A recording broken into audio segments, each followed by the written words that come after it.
Can you explain what is it exactly, and Yep. why do you feel it's so dangerous? Yeah, a lot of people probably heard this new phrase, Christian nationalism, and have maybe seen some of the rhetoric or some of the bills that have been put forward.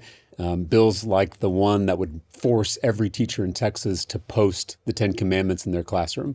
The bill that will replace school counselors with untrained religious chaplains.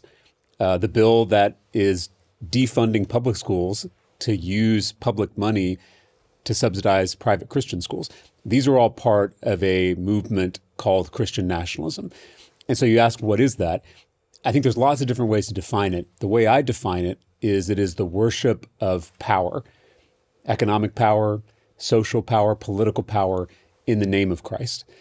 And in my view, it is a betrayal of Jesus of Nazareth, who was always very clear about being suspicious of government power. You know, there's a story in the New Testament where the devil tempts Jesus out in the wilderness. And one of the things the devil offers is political power, all the kingdoms of the world, and Jesus rejects it. Throughout the Gospels, Jesus is constantly warning his disciples about the dangers of using power to force your will on other people. And that's exactly what these bills do. Instead of living out the love of Jesus in our lives, we are now forcing people by mandate to believe what we believe.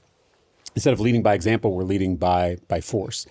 And to me, that is not only unconstitutional, it's not only un-American, but it's also deeply un-Christian. And so that's why I've been speaking out against this Christian nationalist movement, because I don't think there's anything Christian about it.